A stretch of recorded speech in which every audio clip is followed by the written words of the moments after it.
Jujutsu Kaisen fans, do I have a special video for you today. I'm going to be diving deep into the most latest chapter of the story where our best boy Satoru Gojo has finally been freed. Unless you've been living under a rock, you know that Gojo has been sealed within the prison realm since chapter 91 of the manga. This man has been absent from the story for over 1,189 days. I've so much to discuss in this video since the last time that I had actually peeped Jujutsu Kaisen was a while ago, so you definitely want to make sure that you stick around until the end of this video. I'll also be discussing the fandom's reaction to this latest chapter, talking about where the story is headed from here, as well as the intense anticipation that we all have that has only been building up as we approach the epic showdown between Gojo and Sukuna. I'm also going to be recapping the key events that have transpired during Gojo's absence so that you're all fully caught up with the story and ready to appreciate the significance of chapter 221 for yourself. Trust me, you don't want to miss this action-packed chapter that has gotten the entire Jujutsu Kaisen community buzzing with excitement. With Gojo having made his long-awaited return to the story, let's quickly go over what had happened during his absence so that we can really appreciate the events of chapter 221. But before diving into the summary, let's take a moment to gauge the sentiment amongst Jujutsu Kaisen fans, as well as the main discussions that are going on within the fandom. Fans have been speculating about how Gojo's return will impact the Culling Game, with some suggesting that Kenjaku's decision not to allow new players could pose a significant challenge for Gojo. There's a lot of excitement around Gojo potentially confronting the higher-ups and breaking through the barriers, and some fans have even considered the possibility that Gojo may already be a player in the Culling Game due to the prison realm having entered the barrier. However, others believe that the barrier aspect may not be a significant issue, as non-players like the military have been able to enter the barriers. Fans are also excited to see Yuji's potential power-ups with his brothers, seeing it as a full circle moment and hoping for Todo, Gojo, and perhaps even Nobara to make a return to the story. So I want to now talk about some of the events leading up to the most recent chapter. So the Culling Games are well underway, and during the 9th arc of Jujutsu Kaisen, the Tokyo No. 1 Colony arc, we see that Yuji and Megumi have entered the Tokyo No. 1 Colony in order to find Hirumi Higurama and to convince him to add a new rule to the Culling Game. They have faced various challenges, such as encountering other players with different curse techniques and navigating through a complex barrier. Yuji and Megumi eventually split up within the colony, with Yuji confronting Higurama while Megumi faces off against several opponents. Yuji learns that Higurama is a lawyer who had in fact awakened his own curse technique during a trial. After a tense confrontation, Yuji convinces Higurama to add a new rule that allows players to transfer points between one another. Meanwhile, Megumi battles Reggie Star, a cunning opponent who believes the Culling Game serves a hidden purpose. Megumi ultimately defeats Reggie by using his own domain expansion, Chimera Shadow Garden. It is a powerful technique that amplifies his Shikigami abilities. Reggie transfers his points to Megumi before he dies. In summary, the Tokyo No. 1 Colony arc features Yuji and Megumi navigating through the Culling Game and overcoming several challenges. They have successfully persuaded Higurama to add a new rule which allows players to transfer points amongst each other, and this could potentially help them to survive through the Culling Game. During this arc, the characters confront their beliefs and morals, and it results in intense battles and a lot of personal growth.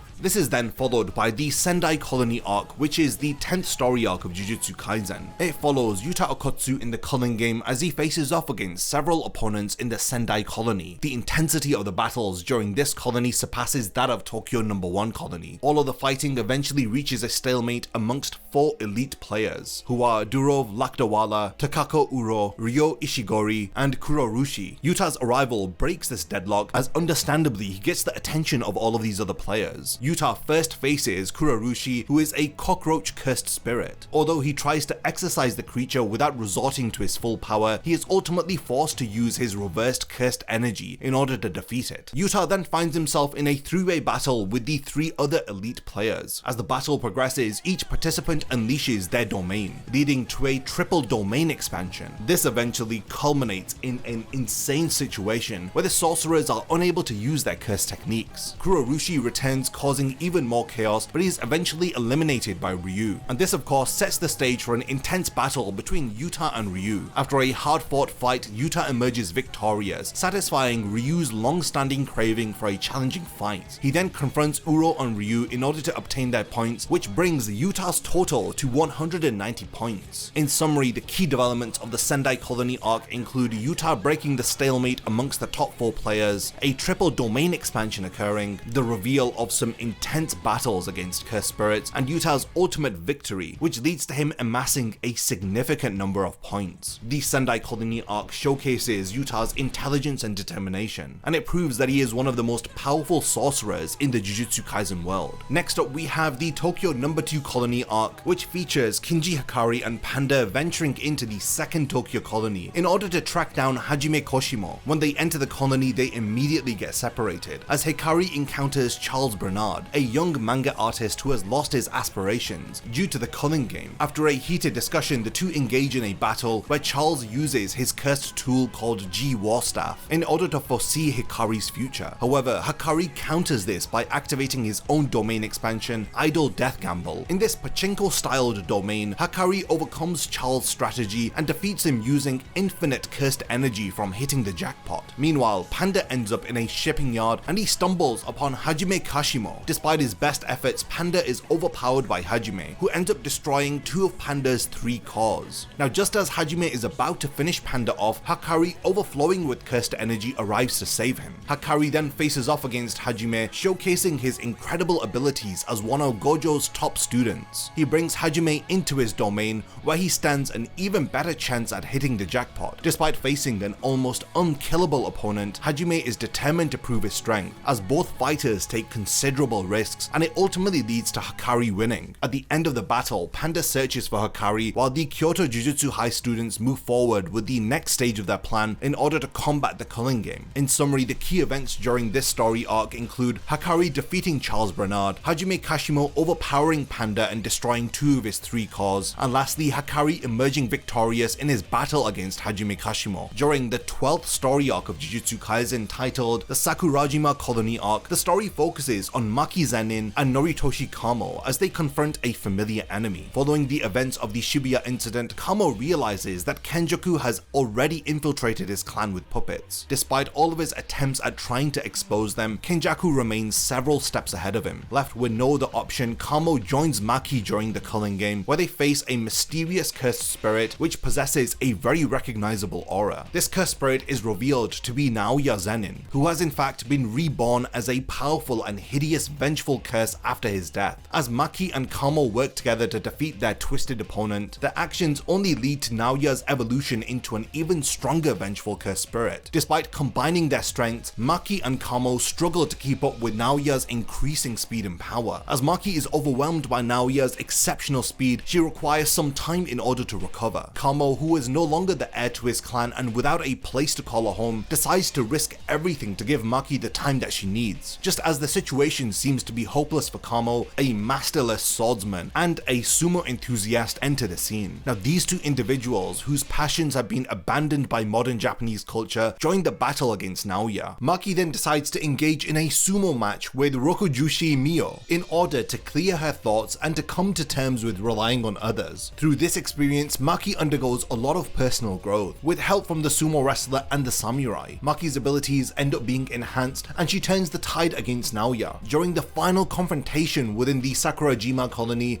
Naoya unveils a devastating domain expansion. However, Maki's newfound sense of freedom allows her to face any challenge, including anything that Naoya has to offer. Ultimately, Maki and her allies overpower Naoya and exorcise him. Now, the key developments during the Sakurajima Colony arc include Maki and Kamo facing Naoya Zenin, who ends up being transformed into a powerful vengeful curse. They initially struggle to keep up with his evolving power, but with the help of a swordsman and a sumo wrestler, Maki unlocks her true potential. Now, through a series of intense battles, Maki learns to rely on others and she ultimately defeats Naoya, exorcising him in the process. Now, this brings us to the current story arc of Jujutsu Kaisen, where we see Kenjaku reveal the true purpose of the Culling Game, as well as his attempt to seize Master Tengen. As Maki regroups with Noritoshi, Megami awakens in the Tokyo No. 1 colony, where new alliances are being formed. Sukuna, who is also known as the Disgraced One, is revealed to be the Angel's target. Now, this information, along with other crucial events in the past 9 months, will significantly impact the Culling Game, as Kenjaku convinces world leaders, including the United States President, to exploit Jujutsu powers as a source for alternative energy. The former star plasma vessel Yuki Tsukumo finally speaks with Master Tengen, while Kenjaku confronts Chozo in the Tomb of the Star. Chozo, who is determined to protect his brothers, fights Kenjaku with renewed strength and abilities. Yuki then joins the battle against Kenjaku, who underestimates underestimates her power. The plan of Yuki and Tengen to defeat Kenjaku fails due to a miscalculation. The plans are quickly derailed when Sumiki's imposter is revealed. Sukuna takes control of Megami's body and Hana Kurusu fights him with the angel's power. Yuji, enraged by Sukuna's cruelty, finally is able to fight back with full force as Maki joins the battle also. The allies of Sukuna draw near and Kenjaku discloses the Culling Games' future. Sukuna uses a ritual to further curse Megami's body and he confronts Yorozu in the Sendai colony. Yorozu, clad in an insect-like armor, fights to express her love for Sukuna, who ends up rejecting her as he focuses on destroying souls. Now, with new rules, Kenjaku manipulates the Culling Game, and Gojo's allies prepare for his return. The characters must now face the formidable challenge of defeating both Kenjaku and Sukuna. Now, the key developments during this most recent story arc include Sukuna being revealed as the angel's target, the formation of strange alliances, Kenjaku's negotiations with the world leaders, Yuki Tsukumo's conversation with Tengen, as well as the battles against Kenjaku, along with the military invasion, Sumiki's imposter, and Sukuna's possession of Megami, and lastly the corruption of the Culling Game. This now brings us to chapter 221 with the highly anticipated moment of Gojo's unsealing. As Yuji and Hana are healed by Shoko, the group prepares to unseal Gojo and to confront Sukuna. The chapter begins with the group choosing an open space to unseal Gojo, despite the fact that the prison realm has been hidden by Kenjaku. Kurusu informs them that time moves differently within the prison realm, so no one knows how much time has passed for Gojo. In a surprising turn of events, Gojo ends up appearing near Kenjaku, threatening to destroy him. Sukuna intervenes and Gojo appears to be very unfazed by the fact that he's possessed Megami's body, hinting at his preparedness to do whatever is necessary in order to defeat those who had sealed him. Sukuna expresses his disappointment at having to fight Gojo while he is inside Megami's body, as Gojo taunts him for leaving Yuji behind. Uraume attempts to attack Gojo, but he easily deflects that offense. Gojo then proposes postponing the battle until December 24th, as Kenjaku mocks Gojo's romanticism, while Gojo reaffirms his earlier declaration to Yuji that he will win against Sukuna at full power. The chapter ends with Gojo being very confident that he is going to win in the upcoming battle. The key developments from chapter 221 include the long-awaited unsealing of Gojo, his confrontation with Kenjaku and Sukuna, and the scheduling of the final battle between Gojo and Sukuna. Gojo's calm demeanor and his readiness to face the consequences of fighting Sukuna demonstrate his unwavering resolve and why he is in fact the best sorcerer. The upcoming battle between Gojo and Sukuna is undoubtedly going to be a pivotal moment in the series, with the two of them now being more evenly matched. Chapter 221 has left us with an insane cliffhanger that has us literally on the edge of our seats. Now, unfortunately, the next chapter is going to drop on the 14th of May, so we have some time until we see Gojo again, but at least he is back now. For a fact, this is one of the greatest Jujutsu Kaisen chapters that we've had in a long time, and it's going to be remembered by fans for years to come, because it marks the much-awaited return of Gojo. The unsealing of Gojo was handled with a very light-hearted touch, with fans appreciating that Akutami wasn't very overly dramatic with his return. The emotional intensity of this chapter is unparalleled, especially as Yuji encounters Sukuna and Megami's body, as it triggers an episode of immense despair and uncontrollable rage. This is contrasted against Maki and Gojo seeing Megami possessed, as they appear to be humorously nonchalant about it, and they casually note the differences in his appearance. Now, Gojo's return has certainly reinvigorated the fandom's excitement, with fans expressing that they haven't been this hyped for a manga chapter in a long time, with the return of Gojo as he confidently faces off against the last three antagonists, while effortlessly ridiculing them cements his status as a beloved character amongst the fans. As the story continues to unfold, some readers have understandably been doubtful that Jujutsu Kaisen would reach its end within the year, but the current trajectory of events suggests otherwise. Many fans had breathed a sigh of relief when Gojo had decided to postpone the fight to December 24th, as they had felt emotionally unprepared for this intense battle at this current point in the story. Gojo's fearlessness, despite facing off against three special grade curses, has left an unforgettable mark upon readers. After this chapter, all I can say is that I feel sorry for anime-only viewers. It's going to be like a minefield navigating through social media, avoiding spoilers that Gojo's returned.